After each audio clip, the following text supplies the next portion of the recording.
नमस्कार भक्तांनो, माता आणि भगिनींनो, आम्ही तुम्हा सर्वांना सांगूया की आज आम्ही तुम्हाला जी माहिती सांगणार आहोत ती तुमच्यासाठी खूप महत्त्वाची आणि खास आहे। ते तुम्हाला सांगतील ती माहिती तुमच्यासाठी अत्यंत महत्त्वाची आणि विशेष आहे। कधीच यश मिळणार नाही कारण हा रविवारचा दिवस आहे। भक्त स्वामी सुरदेवांचा हा दिवस नाही, हा दिवस खूप आश्चर्यकारक आणि खास आहे। म्हणून आजचा व्हिडिओ तुम्हा सर्वांसाठी भक्तांनी अवश्य पहा। रविवारचा दिवस खूप खास आहे। या दिवशी कोणतीही चूक करू नये। नकळत अशी चूक केली तर त्याचे संपूर्ण आयुष्य उद्ध्वस्त होऊ शकते। तुम्ही हा व्हिडिओ पहा, तुम्हाला समजेल की रविवारच्या दिवशी तुम्हाला काही गोष्टी करायला विसरू नका, जे तुमच्यासाठी खूप खास आहे। दिवस अशा काही गोष्टी आहेत ज्या तुम्ही चुकूनही करू नये, ज्या तुमच्यासाठी खूप खास आणि महत्त्वाच्या आहे। भक्तांनो, आम्ही तुम्हाला एक एक करून सर्व माहिती सांगू, म्हणूनच तुम्हाला हा व्हिडिओ पूर्णपणे पाहावा लागेल। जर तुम्ही हा व्हिडिओ अर्धा अपूर्ण पाहिला तर तुम्हाला फक्त अर्धे अपूर्ण आयुष्य मिळेल आणि तुम्हाला एक गंभीर पाप देखील वाटेल, कारण हा दिवस स्वतः भगवान सूर्याचा आहे आणि जो कोणी भगवान सूर्याचा व्हिडिओ पाहत नाही तो एक प्रकारे भगवान नाकारतो। सूर्या म्हणूनच तुम्ही व्हिडिओ जरूर पहा, नाहीतर त्याला आयुष्यात सुख, समृद्धी, ऐश्वर्य नको आहे। म्हणून भक्तांनी व्हिडिओ कधीच मध्येच सोडू नये। रविवार अतिशय पवित्र मानला जातो। या दिवशी काही कार्ये आहेत जी तुम्ही चुकूनही करू नये। मित्रांनो, सनातन धर्मात रविवारचे विशेष महत्त्व आहे। हा दिवस ग्रहांचा राजा सूर्यदेव यांना समर्पित आहे। या दिवशी सूर्यदेवाची पूजा केल्यास अनेक लाभ होतात। सूर्यदेवाच्या कृपेने माणसाला जीवनात सुख, समृद्धी आणि सन्मान प्राप्त होतो। जर कुंडलीत सूर्याची स्थिती बरोबर नसेल तर माणसाने कितीही मेहनत केली तरी त्याला यश मिळत नाही आणि मानसन्मान मिळत नाही। सूर्यदेवाला प्रसन्न करण्यासाठी आणि कुंडलीत त्यांची स्थिती मजबूत करण्यासाठी शास्त्रांमध्ये रविवारचा दिवस खूप महत्त्वाचा मानला जातो। रविवारी करावयाचे काही उपाय शास्त्रात सांगण्यात आले आहेत, ज्याच्या मदतीने तुम्ही या समस्यांपासून मुक्त होऊ शकता। हे उपाय केल्याने सूर्यदेवाची विशेष कृपा प्राप्त होते। चला तर मग जाणून घेऊया रविवारी कोणते चमत्कारी उपाय केले जाऊ शकतात। पण त्याआधी जर तुम्हाला तुमच्या जीवनात भगवान श्री सूर्याचा आशीर्वाद घ्यायचा असेल तर कमेंट सेक्शन मध्ये नक्कीच जय श्री सूर्यदेव लिहा। मित्रांनो, बरेच लोक आम्हाला हा प्रश्न विचारतात की गुरुजी, आमच्या आयुष्यात काही चांगले घडले तर ते काम करत नाही। मी कितीही प्रयत्न केले तरीही मी माझ्या आयुष्यात संपत्ती मिळवू शकलो नाही। आजपर्यंत मी कधीही कोणाचे वाईट केले नाही, परंतु तरीही मला का माहित नाही। माझे अनेक शत्रू आहेत। आमचे थोडे यश आहे, थोडी प्रगती झाली की आपल्या आजूबाजूच्या लोकांना आणि नातेवाईकांना आपला हेवा वाटू लागतो। त्यामुळे मित्रांनो, तुमच्या आयुष्यात ही समस्या चालू आहे, यामागे नक्कीच काहीतरी कारण आहे आणि त्याचे कारण म्हणजे तुमच्या कुंडलीत सूर्याचे घर कमजोर आहे। कोणत्याही व्यक्तीच्या कुंडलीत जेव्हा सूर्याचे घर कमजोर असते, होय मित्रांनो, जेव्हा जेव्हा तुमच्या कुंडलीतील सूर्याचे घर कमजोर असल्याचे कारण असते। होय मित्रांनो, जेव्हाही सूर्य कोणत्याही व्यक्तीच्या कुंडलीत कमजोर असतो त्यामुळे त्या व्यक्तीला समज आणि आदर मिळत नाही। त्यामुळे माणसाच्या कामात अडथळा येतो। अशा व्यक्ती परीक्षा उत्तीर्ण होऊ शकत नाहीत। खाणे म्हणजे ज्या व्यक्तीच्या कुंडलीत सूर्य कमजोर आहे, अशा लोकांना आयुष्यात खूप प्रयत्न करूनही यश मिळत नाही। तर मित्रांनो, कृपया हा व्हिडिओ सुरुवातीपासून शेवटपर्यंत पूर्ण पहा, कारण आजच्या व्हिडिओमध्ये आम्ही तुम्हाला तुमच्या कुंडलीत उपस्थित सूर्याचे घर मजबूत करण्यासाठी असे निश्चित उपाय सांगणार आहोत, जे तुम्ही फक्त एका रविवारी केले तर तुम्हाला त्याचे शुभ परिणाम लगेचच दिसतील। काही लोक असे असतात जे रविवारी जाणून बुजून किंवा नकळत अशा चुका करतात, ज्यामुळे त्यांच्या आयुष्यात अचानक दुःख आणि संकटे येऊ लागतात। खूप श्रीमंत लोक रातोरात गरीब होतात हे अनेक वेळा दिसून आले आहे. अनेकांचे व्यवसाय बंद पडले आहेत. जो व्यक्ती आदल्या रात्री करोडपती होता तो फक्त एका दिवसानंतर कंगाल होतो आणि तो फक्त त्याचाच दोष असतो, कारण त्याने रविवारी जाणते किंवा नकळत अशा काही चुका केल्या की त्या व्यक्तीने भगवान श्री सूर्याची पूजा केली नाही. त्यांना आनंदी केल्यानंतर भगवान श्री सूर्य नारायण जर एखाद्या व्यक्तीवर कोपले तर ते त्याला आपोआप सांगतात. मित्रांनो, रविवारी कोणत्या चुका करू नयेत. रविवारी चुकूनही पश्चिम आणि उत्तर पश्चिम दिशेने प्रवास करू नये, कारण या दिवशी या दिशेसाठी दिशाशूल असते. रविवारी काही कारणास्तव या दिशेला प्रवास करावा लागत असेल, देरी असेल तर लापशी, तूप किंवा सुपारी खाऊनच घरातून निघावे. पण जर तुम्हाला बहीण असेल तर तुम्ही दलिया, तूप किंवा पान खाल्यानंतरच घर सोडावे. तसेच तांब्यापासून बनवलेल्या वस्तू किंवा सूर्यदेवाशी संबंधित वस्तू रविवारी विकल्या पाहिजेत. यामुळे कुंडलीत सूर्याची स्थिती कमकुवत होते. रविवारी परिधान केलेल्या कपड्यांच्या रंगाकडे देखील विशेष लक्ष दिले पाहिजे. या दिवशी निळे, काळे किंवा निळ्यासारखे कपडे घालू नयेत. याशिवाय रविवारी मीठ खाऊ नये. त्यातही विशेषतः सूर्यास्तानंतर रविवारी मीठ खाल्ल्याने आरोग्यावर वाईट परिणाम होतो असा समज आहे आणि प्रत्येक प्रवासात अडथळे येतात. मित्रांनो, रविवारी शाळा, महाविद्यालये, कार्यालये बंद असतात, त्यामुळे रविवारी बरेच लोक केस कापायला जातात. हे मुंडण अधिकारी करतात. याच व्यवसायाशी संबंधित महिलाही रविवारी ब्युटी पार्लरमध्ये जाऊन त्यांच्या भुव्या काढण्यासाठी आणि केस कापण्यासाठी जातात. म्हणूनच आम्ही तुम्हाला सांगतो की एखाद्या व्यक्तीने रविवारी केस देखील कापू नयेत. असे मानले जाते की रविवारी केस कापल्यास कुंडलीतील सूर्याची स्थिती अत्यंत कमजोर होते. तसेच हा वीकेंड असल्याने अनेक जण हा दिवस एखाद्या उत्सवासारखा साजरा करतात. लोक हॉटेलमध्ये जातात आणि मदिना येथून मांस खातात. परंतु रविवार जो दिवस आहे तो भगवान श्री हरी विष्णूजींना समर्पित आहे, कारण देव सूर्य देवाकडून श्री हरी हा विष्णूचा अर्धवट अवतार आहे. आणि जसे आपण सर्व जाणतो ते भगवान श्री हरी विष्णू मदिना मांसाचा तिरस्कार करतो. रविवारी कोणीही मांस, मेदिना सारख्या गोष्टी वापरतात त्यावर देव श्री हरी विष्णूची कृपा सदैव राहते. त्यामुळे मित्रांनो, रविवारी तुम्ही मांस, मद्य आणि शनिदेवाशी संबंधित पदार्थांचे सेवन करू नये. यामुळे कुंडलीतील सूर्य आणि शनी या दोघांची स्थिती बिघडते. जर तुमच्याकडून अशी काही चूक झाली असेल किंवा तुमचे काम सतत बिघडत असेल, तुम्ही जीवनात निराश झाला असाल, तर भगवान श्री सूर्य नारायणाचा आशीर्वाद मिळवण्यासाठी तुम्ही हे उपाय अवश्य करा, ज्याबद्दल आम्ही तुम्हाला सांगणार आहोत. तर मित्रांनो, हे उपाय काळजीपूर्वक ऐका आणि तुमच्या क्षमतेनुसार यापैकी कोणताही एक उपाय करा. सनातन धर्मात रविवार हा ग्रहांचा राजा सूर्य देवाला समर्पित असतो असे मानले जाते. या दिवशी सूर्यदेवाची पूजा करण्याचे अनेक फायदे आहेत. सूर्यदेवाच्या कृपेने माणसाला जीवनात सुख, समृद्धी आणि सन्मान प्राप्त होतो. जीवनात सुख, समृद्धी आणि सन्मान प्राप्त होतो. जर एखाद्याच्या कुंडलीत सूर्य अशुभ स्थितीत असेल तर त्या व्यक्तीने कितीही मेहनत केली तरी यश मिळत नाही. तसेच मानसन्मानासाठी खूप संघर्ष करावा लागतो. यावर मात करण्यासाठी रविवारी करावयाचे काही विशेष उपाय शास्त्रात सांगितले आहे. रविवारी हा उपाय केल्यास सूर्यदेवाची विशेष कृपा प्राप्त होते. चला तर जाणून घेऊया रविवारी कोणते चमत्कारी उपाय करावे. दिवसाच्या सुरुवातीला सूर्यदेवाला अर्घ्य अर्पण करावे. अर्घ्य अर्पण करताना सूर्याय नमः, ओम वासुदेवाय नमः, आदित्य नमः या मंत्राचा जप करावा.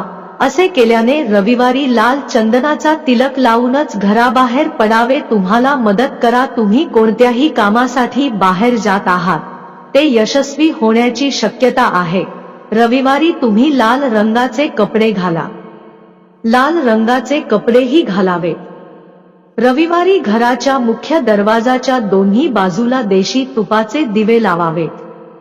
या उपायाने सूर्यदेवासह देवी लक्ष्मी प्रसन्न होते. हे तुमच्या घरात धनसंपत्ती आणणार आहे. सांगितलेल्या सर्व उपायांमध्ये हा उपाय सर्वात प्रभावी आणि शक्तिशाली ठरणार आहे, कारण हा उपाय प्रत्यक्षपणे भगवान श्री सूर्य आणि भगवान श्री नारायण करतात. असे म्हटले जाते की जर एखाद्या व्यक्तीला आयुष्यात लवकर श्रीमंत व्हायचे असेल तर त्याने दान इत्यादी धार्मिक कार्य केले पाहिजेत आणि रविवारी तो गरिबांना मदत करतो, गरिबांसाठी अन्न शिजवतो, ब्लँकेट दान करतो. कोणत्याही प्रकारचे दोष असोत त्याच्या कुंडलीत आहे ते भगवान सूर्याने तात्काळ नष्ट केले आहे आणि व्यक्तीला जीवनातील सर्व भौतिक शुभ सुविधा प्राप्त होतात, कारण भगवान श्री सूर्य हे सर्व ग्रहांचे स्वामी आहेत. म्हणून जर एखाद्या व्यक्तीला त्याचे ग्रह सुधारायचे असतील, जर तुम्हाला तुमचे ग्रह सुधारायचे असतील, त्यामुळे सूर्यदेवाला प्रसन्न करण्यासाठीच उपाय करावेत आणि गरिबांना मदत करताच त्यांचे पोट भरेल. जर तुम्ही त्यांना थंडीपासून वाचवण्यासाठी किंवा तुमच्यासाठी शक्य असेल त्या मार्गाने त्यांना मदत केली तर नक्कीच भगवान श्री सूर्य तुमच्यावर प्रसन्न होतील आणि तुम्हाला मानवतेला आनंदित करतील. गुळ, दूध, तांदूळ आणि कपडे दान करू शकता.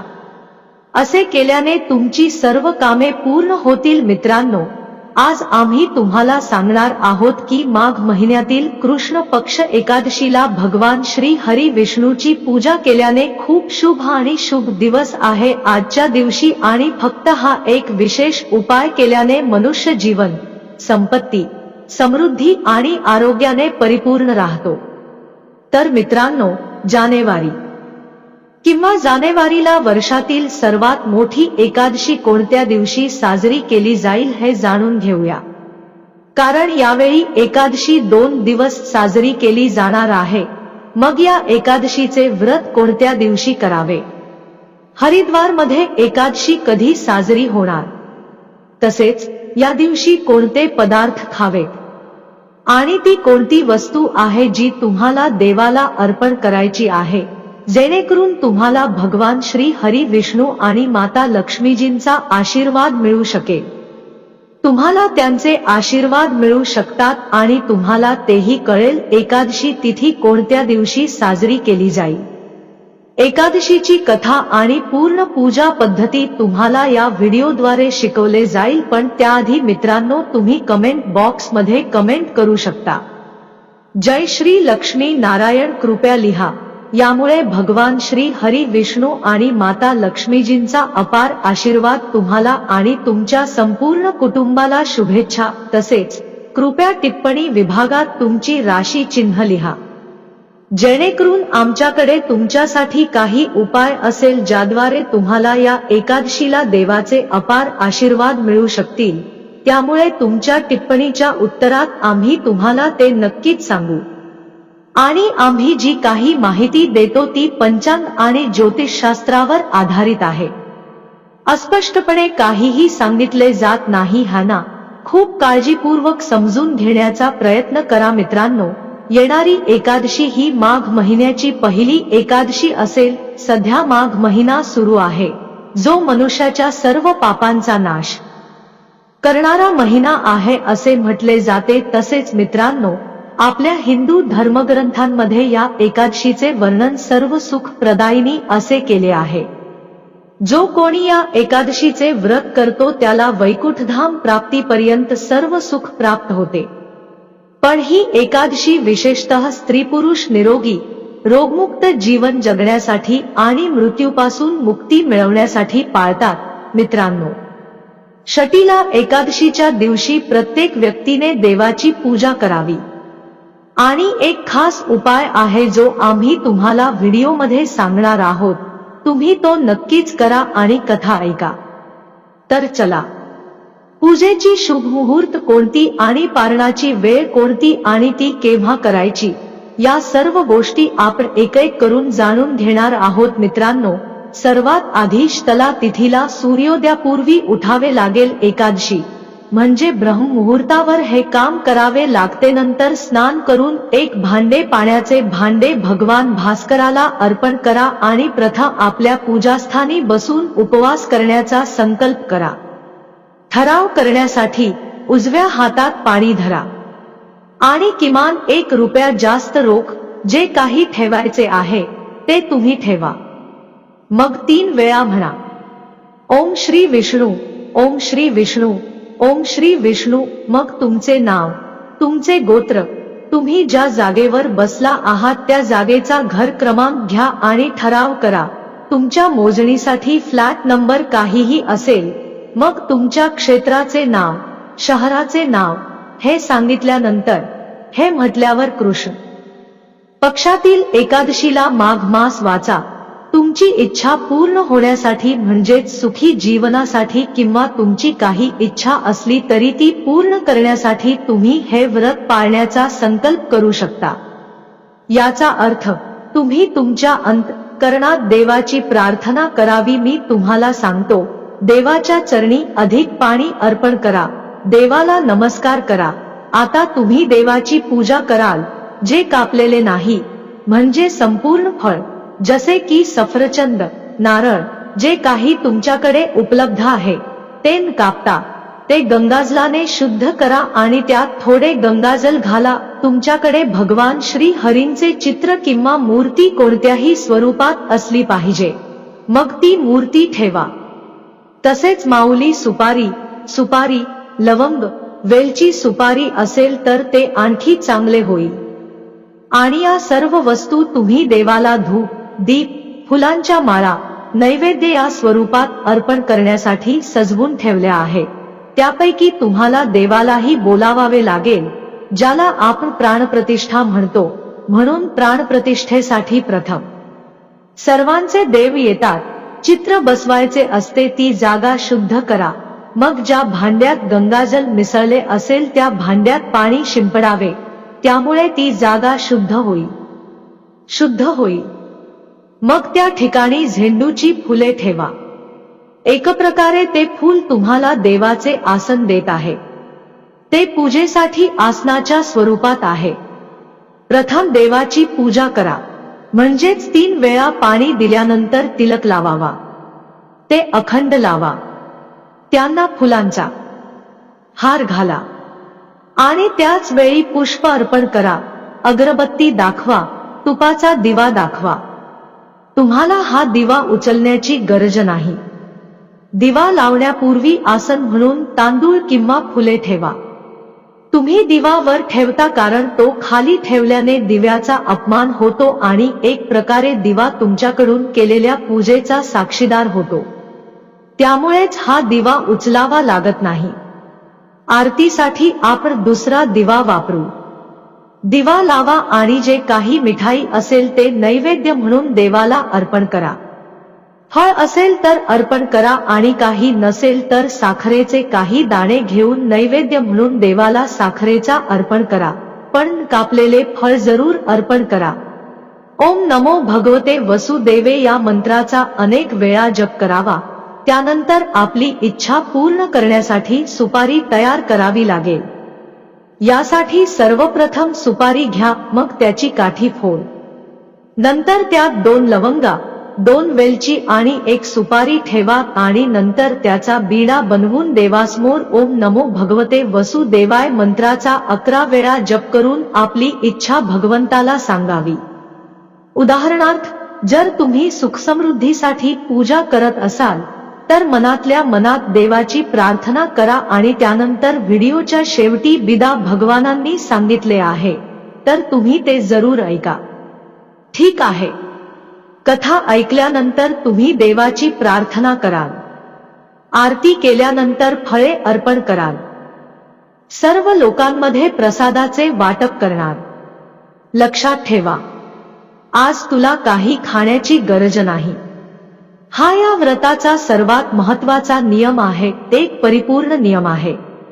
एकादशी तिथीला अन्न सेवन करणे हे मांसाहारासारखेच असते असे शास्त्रात मानले जाते.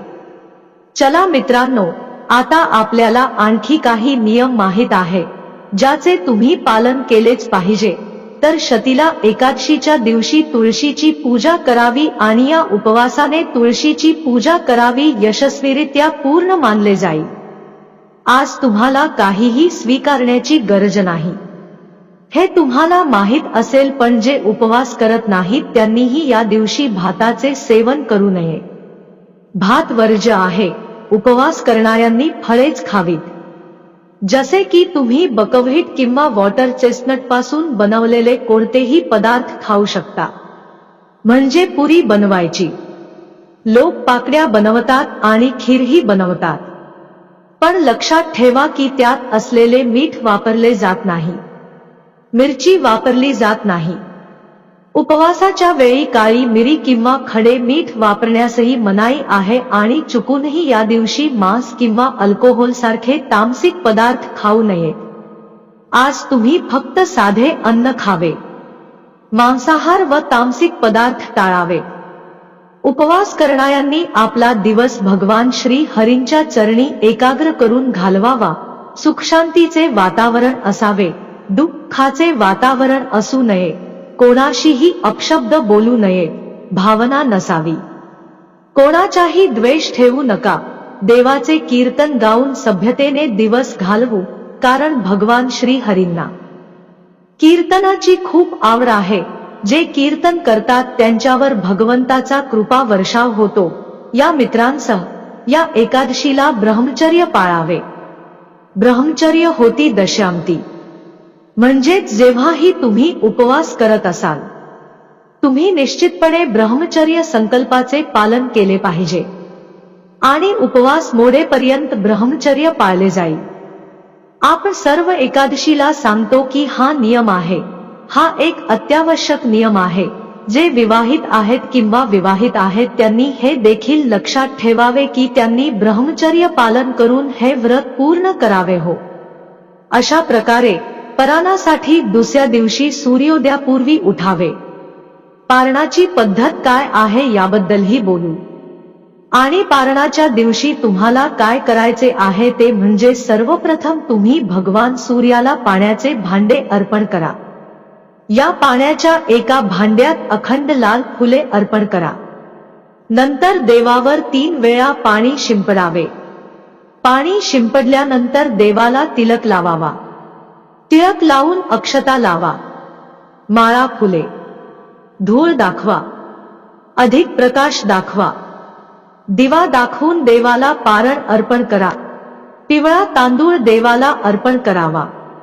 तांदूळ उपलब्ध नसल्यास फळे देऊ शकतात किंवा जे काही सात्विक अन्न तुम्ही घरी बनवत असाल ते शक्तीला एकादशीलाही अर्पण केले जाते आणि जे उपवास करतात त्यांनी पारणाच्या वेळी सेवन करावे। तुमच्याकडे जे काही उपलब्ध आहे त्यावरून थाळी सजवा, पण लक्षात ठेवा की ताटात तुळशीची पाने जरूर ठेवा। देवाकडे प्रेमाने अन्न मागवा, देवाला आनंद मिळावा म्हणून अन्न मागवा। देव कोणताही असो, प्रेमाच्या अन्नासाठी विनंती करा, अन्नासाठी आवाहन करा जेणेकरून देव आनंद घेऊ शकेल। जो कोणी देव आहे तो प्रेमाचा भुकेला आहे। जर तुम्ही प्रेमाने अन्न अर्पण केले तर देव नक्कीच ते स्वीकारेल। देवाला अन्न अर्पण केल्यानंतर पाणी आटवावे। तुमची थाळी जे काही आहे ती तिच्या भोवती फिरत राहा। नंतर देवासमोर हात जोडून त्याच्याकडून जेवणाचे ताट घेऊन त्यात उरलेला प्रसाद मिसळावा। जाऊ द्या, आता आम्हाला एक अतिशय महत्त्वाची प्रक्रिया माहित आहे जी तुम्ही करणे आवश्यक आहे, कारण तुमच्या कोणत्याही पूजेचे यश हे फुलांच्या माळात दडलेले असते। पहा, पुष्पहार अर्पण करण्यासाठी हातात फुले घेऊन देवाला विनंती करा, हे देवा, हे परमेश्वरा, आम्हाला ना तुझा आमंत्रण माहित आहे, ना आम्हाला पूजा माहित आहे, ना आम्हाला विसर्जन माहित आहे। आम्ही अज्ञानी प्राणी आहोत, जणू आम्ही तुझ्या चरणांची सेवा करतो। जर आमच्याकडून जाणून बुजून किंवा नकळत काही चूक झाली असेल तर प्रभू मला क्षमा कर, तुझी कृपा सिंधू आहे। आम्ही तुझ्या दराने भिकारी आहोत आमच्याकडे आमच्या शरीराला आणि मनाला अर्पण करण्यासाठी काहीही नाही. संपत्ती सर्व तुझी आहे. हे देवा, कृपा करून आशीर्वाद द्या. यासोबतच मित्रांनो, एकादशीच्या व्रताच्या वेळी द्वादशीच्या दिवशी ब्राह्मण भोजनाला खूप महत्त्व आहे. ब्राह्मणाला खाऊ घालावे.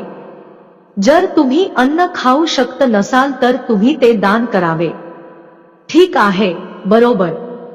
तर मित्रांनो, आता आपल्याला माहित आहे की शतीला एकादशी कोणत्या दिवशी साजरी केली जाते.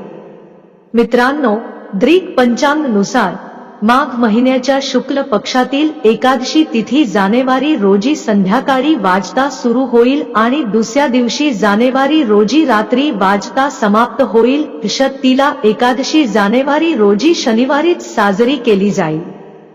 तर द्वादशी तिथीला एकादशीचे व्रत मोडता येते. युधिष्ठिराने विचारले, जगन्नाथ, श्री कृष्ण, आदिदेव, जगतपते, माघमासातील कृष्ण पक्षात कोणती एकादशी आहे, तिचा विधी काय आहे आणि त्याचे फलित काय आहे. महाप्रपंच, हे सर्व बीरपाश्रेष्ठा, ऐका. मगमासातील कृष्णा पक्षातील एकादशी सर्व पापांचा नाश करणारी शर्तिला या नावाने प्रसिद्ध आहे. आता तुम्ही शर्तिलाच्या पापहारिणीची कथा ऐका, जी मुनिश्रेष्ठ म्हणून ओळखली जाते.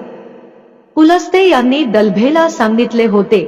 दल्भेने विचारले, ब्राह्मणा, ज्या जीवावर मरण आले आहे ते अनेकदा पापी कृत्ये करतात, त्यांना नरकात जावे लागू नये. यावर उपाय काय? कृपया दया करा आणि समजावून सांगा. पुलस्त्यजी म्हणाले, महाभाग, तुम्ही खूप चांगली गोष्ट विचारली आहे. मी सांगेन, ऐका. माघ महिना आला की माणसाने स्नान करून शुद्धी करावी. इंद्रियांना संयमित ठेवून वासना, क्रोध, अहंकार, लोभ, तिरस्कार यांसारख्या दुर्गुणांचा त्याग करावा. देवाधीचे स्मरण करून पाय पाण्यात भिजवा आणि जमिनीवर पडलेले शेण गोळा करा. त्यात तीळ आणि कापूस टाकून पिंडिका तयार करा.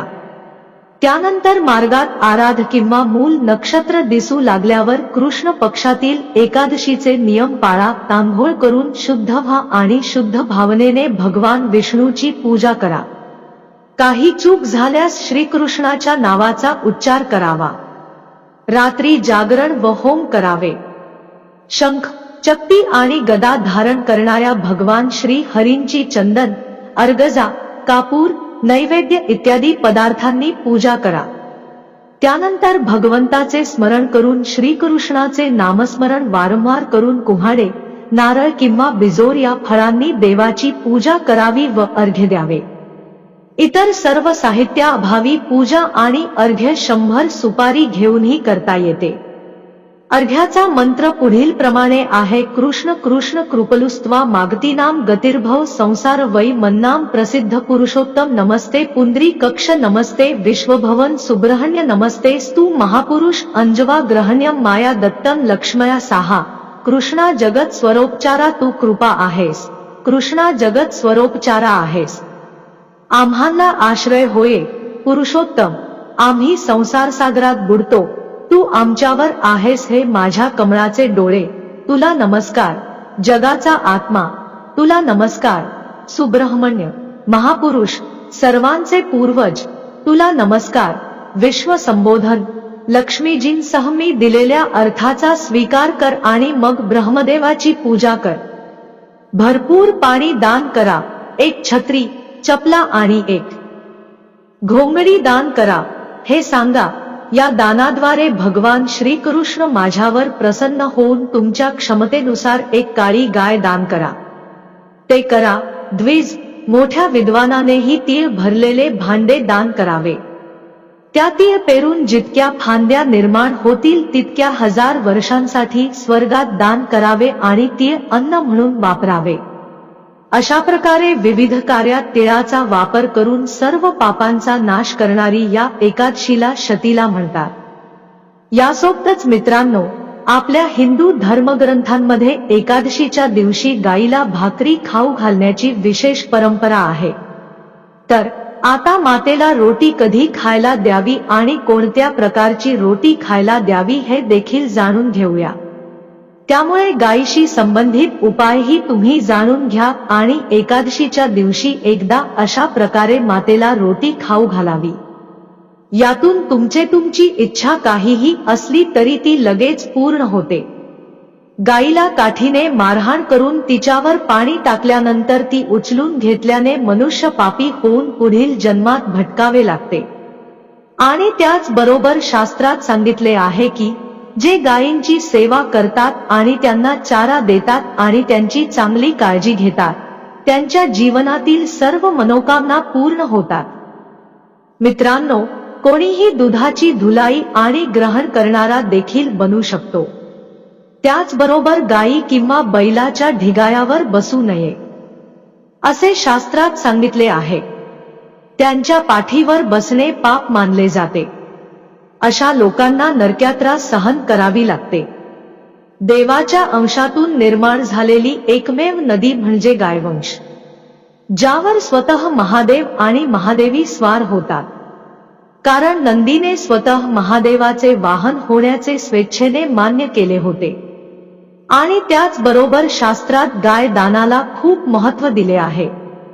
त्यामुळे जर एक दान करणे शक्य नसेल तर कामधेनू गायीची मूर्ती घरी आणा आणि घरातील पूजा खोलीत स्थापित करा। हे केले पाहिजे। तुम्हाला प्रसिद्धी आणि संपत्ती नक्कीच मिळेल।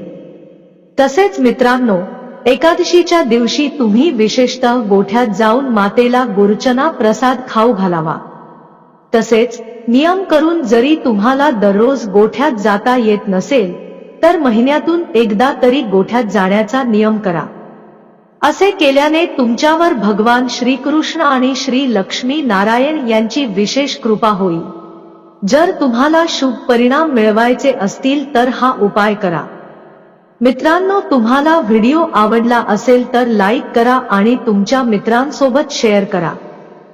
धन्यवाद।